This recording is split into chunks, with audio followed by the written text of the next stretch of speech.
I'm Mukhi Singh Saab Guru Charan Singh Khalsa, and I direct training for the Kundalini Research Institute, and I'm a member of the Khalsa Council. Someone asked me the other day, what was the inspiration of this paper that I wrote years ago with Yogi Bhajan called the Shabd Guru?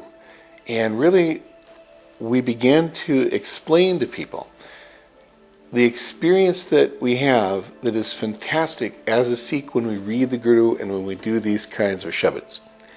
It's not enough to say in the West, this is a great thing, or we believe it's the truth, because everybody says that. What's unique about us is that we don't say it's the truth. We say it's the experience of the truth within you. What we have captured is a sample of a state of consciousness presented to us by the Gurus. And fortunately, the Guru, as Guru means, as a teacher, allows us to rub up against that and to align our own consciousness at a frequency so that we can have our own experience, so that we can bring forth the gift that we each have that's given to us by God. Now, there's a claim that Yogi Bhajan gave us, the Siddhi Singh Saab, where he said, well, you can even speak the words of the Guru without even understanding it. You can simply use it because even in the structure of language, in the structure of the sound itself, there is an impact. Now this seemed very peculiar to me when I first became a Sikh. But I tried it out, and it's true. I've taught hundreds of thousands of people all over the world in different countries.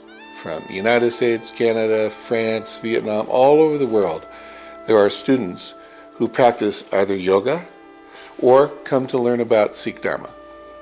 And the connection between the two is the experience that comes in the Shabd.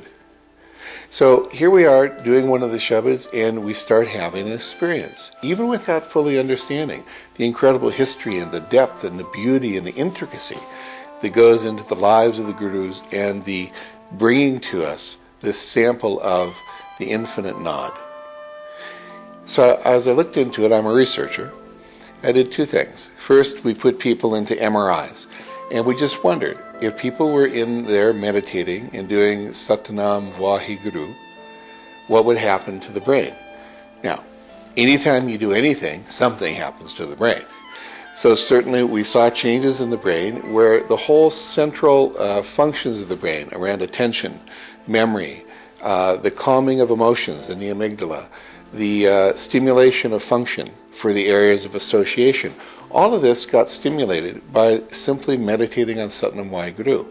Now, that may occur with many sounds, but it was interesting that you didn't just repeat it and go into, say, boredom. It's very different to simply have a habit to say things. But when you and I do the Shabd, it's a relationship. We're not just chopping vegetables and repeating a sound. That would just be like a blank automatic hypnosis. That's not it at all.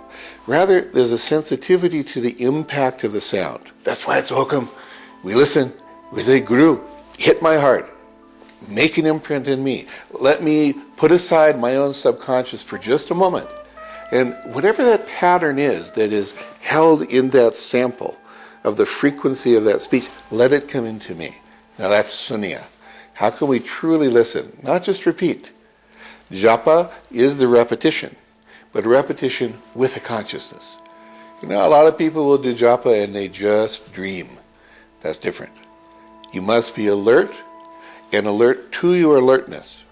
So when we do Shabd, it's not simply repeating. It's being conscious of our consciousness at the same time, which we call metacognition.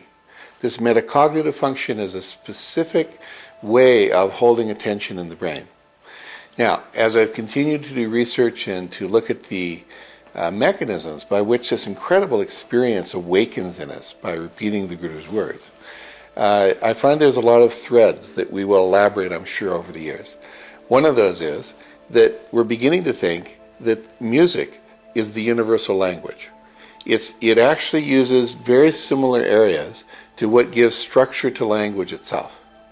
A second recent experiment has shown that even specific sounds, like an L sound, for example, like la, la, as soon as you do that, there is a kind of synesthesia where the structure of speaking that one syllable, what we call a phoneme, a basic unit of sound, connects over to other senses, so that it's not just like information laid on something, rather it's biological. So the L, when you speak it, not only has the sound, but feelings and the beginning of action. It alerts the brain and the mind to begin something in the world. So we have a lot to learn about the incredible structures that are coded into just the sound of the Guru. But this is the concept that I think we need to convey to people, that it's not about this is more true than something else, because after all, there are many scriptures, and we believe as Sikhs that we should respect all of those impulses of consciousness as measured by the compassion by which people act. But we do have a technology in here. And in the West, for me, as a Westerner, understanding this as a technology that says, how does it grab my brain? How does it hold my heart? How do I engage this and put myself in it to allow the awakening of an experience which I can test? This is the beauty of our Shabd Guru. And I hope to continue to research this and to communicate with you about this. Sat Nam.